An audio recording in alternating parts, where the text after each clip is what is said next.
I had a week abundantly filled with learning, and that was awesome and mighty and powerful. I had a week abundantly filled with people I had never met before, and it started in a way that things start nowadays at the airport, waiting to go through TSA and being a little surprised when asked to step aside for the delightful pat down. See, what I didn't realize that the sequins or whatever beading on my jeans were of metal content. Yay! Great choice, Pastor Maria. And she said, "Oh, well, she called me Pastor Maria. Oh, ma'am, I know it's your jeans, but we're going to have to do this. And did you want to go to a private room?" "Oh no."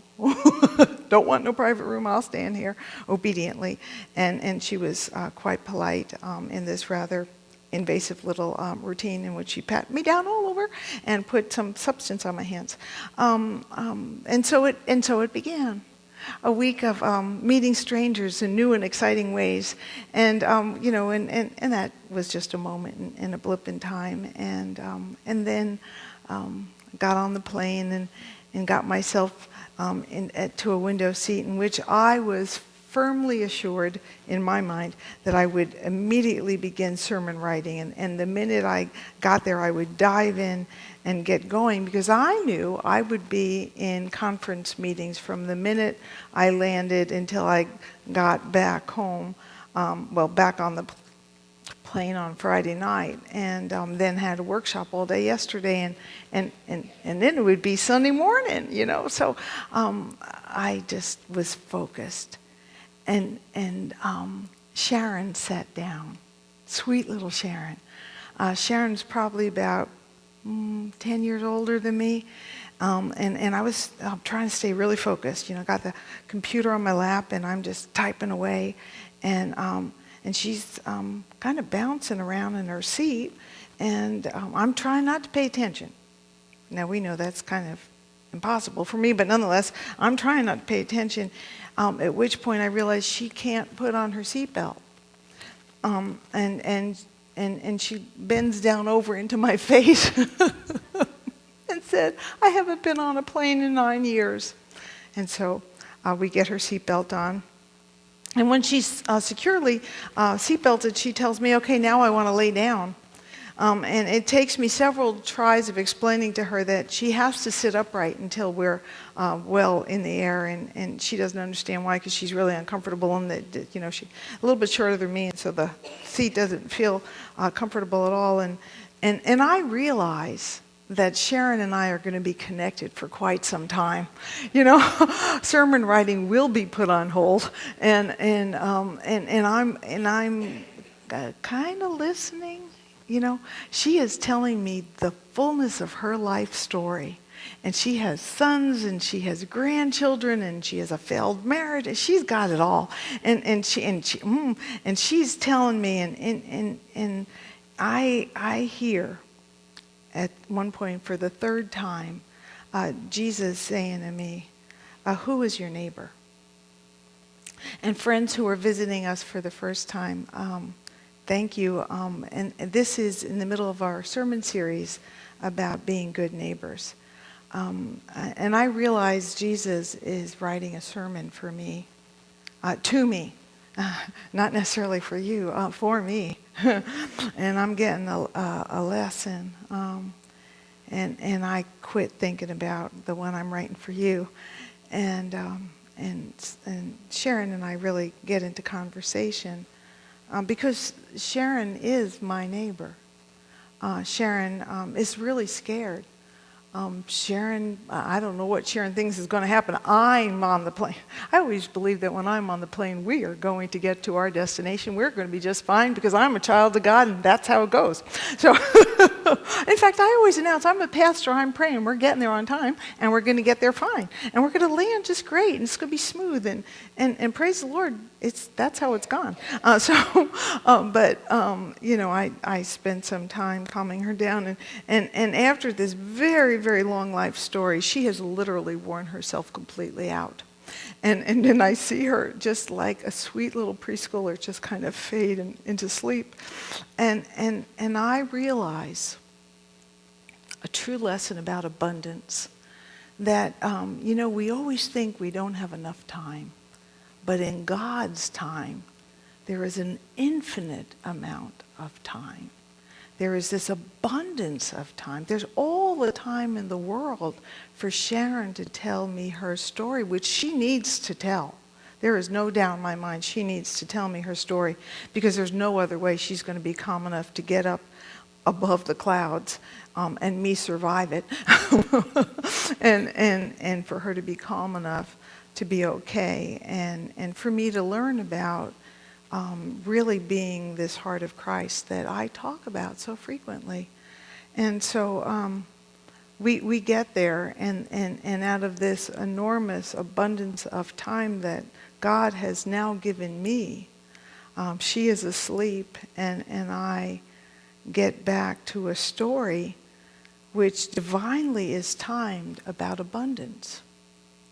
Because Peter has been fishing all night, and there's no fish. All night. All night. And this is where his livelihood comes from. As the kids say, he's got to feed his kids. He's got to feed his family. He's got to make some money. There's no other way for him to do it but this net load of fish that doesn't exist. And he's on the shoreline, and he's cleaning that net, because if he doesn't take good care of it, then he's going to have to replace, and there's more money gone. And so he's cleaning it, and this young rabbi gets in his boat and says, "Hey, can I get in your boat? And can we go off to shore?" And I'm sure he's thinking, there's another boat right there. Why my boat? I'm so tired. Oh, Lord, why my boat? Oh, sure. Sure, we could go off a little bit. And polite, Jewish hospitality, good man, gonna do what's asked of him. And then Jesus eventually is done teaching. And then he says to Peter, why don't you just row out into the deep water and let's drop the nets again? And that's when, in my heart, I don't know what Peter was thinking, but all I could think of is, are you kidding me, carpenter man? Like, really? Like, I'm a fisherman. Number one, in the Sea of Galilee, you don't fish in the morning because the sea is really rough. It's just truly the nature of the Sea of Galilee, because of and it's not mountains, but the hillside around them. The seas are rougher in the morning than it is at night. That's why they always fish at night. It's just a fact. But he knows. He knows this, but the carpenter wouldn't know that so much. But he says, because you asked me, I will do it. And he goes out there and he throws his nets in. How many times have we gotten that nudge from God that there's that one more thing that God wants us to do? And how many times have we felt that little bit like, really? Wasn't that me that went and volunteered like just yesterday or last week? Haven't I kind of given my time to the scouts?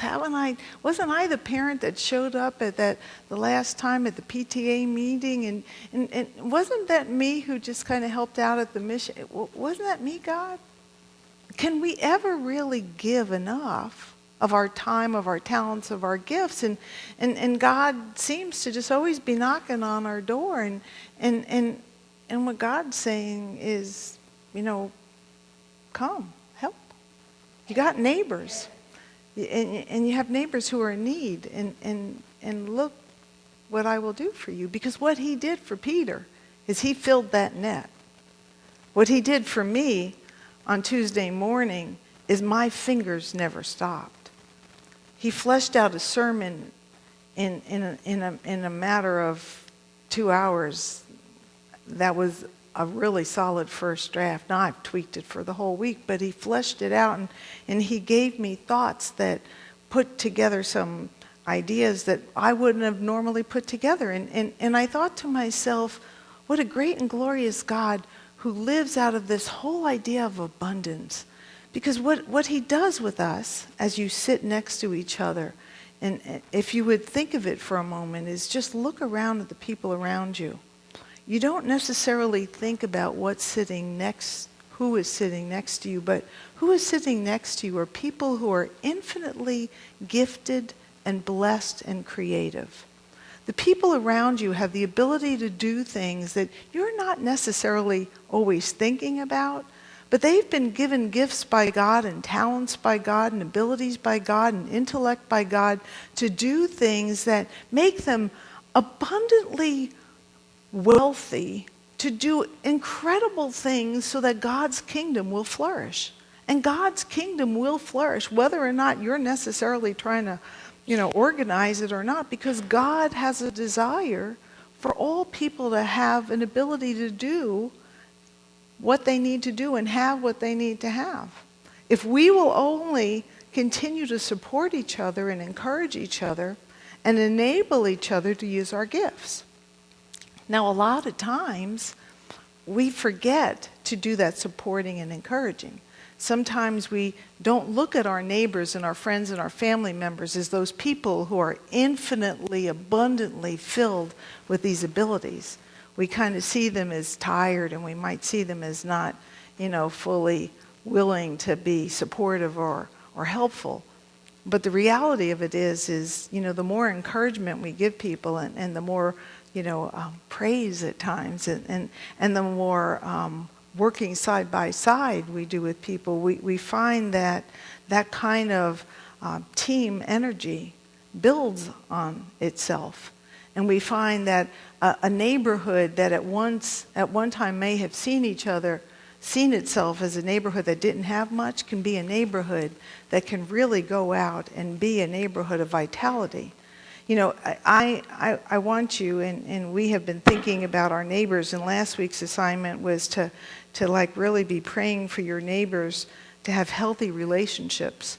And I don't know if you noticed or not, but I didn't qualify what kind of relationships. I didn't say, let your neighbors have healthy relationships inside their homes. I was praying that they would have healthy relationships throughout their lives, in every single place in their lives, so that those healthy relationships would just literally abundantly overflow into every facet of their life, because that's what we need in our community. People are always talking about the sadness in the news, on TV or on the radio, that there's all these terrible things that we read that break our hearts each and every day. Well, if we're going to be praying for healthy relationships, it's going to spill over into the world in which we live.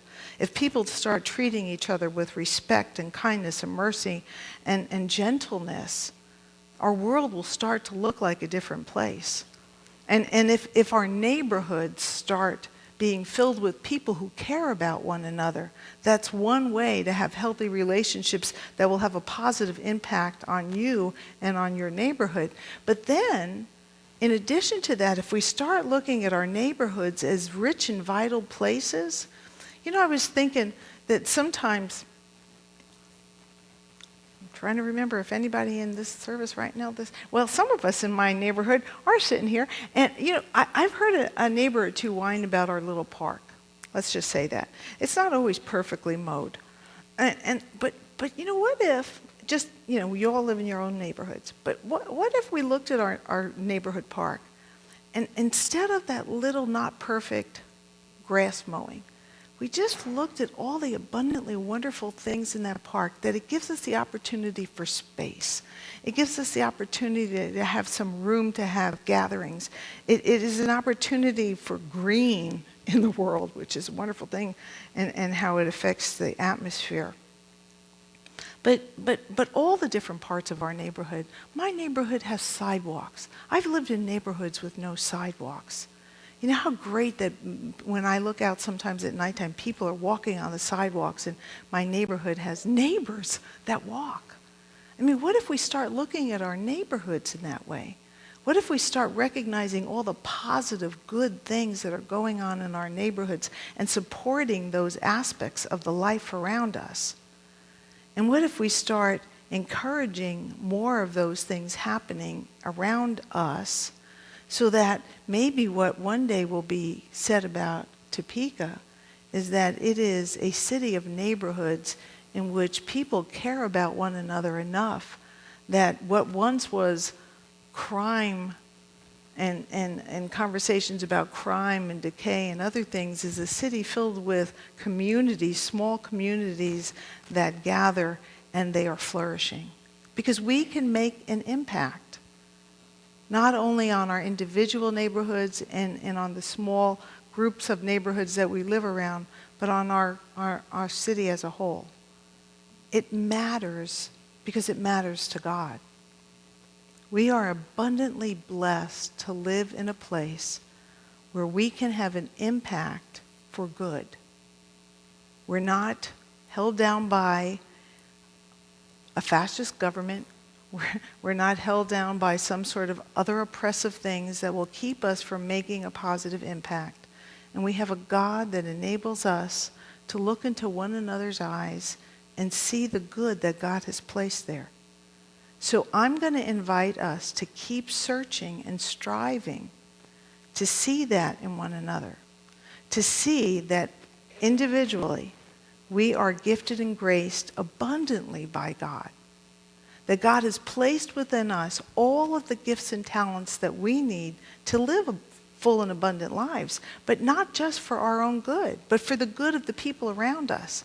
And that if we use our gifts, when we use our gifts of teaching, or we use our gifts of helping, or we use our gifts of hospitality, and we use our talents to sew and to build things and to do landscaping and all the wonderful things that God has blessed us to be able to do. When we do all those things together we can move mountains.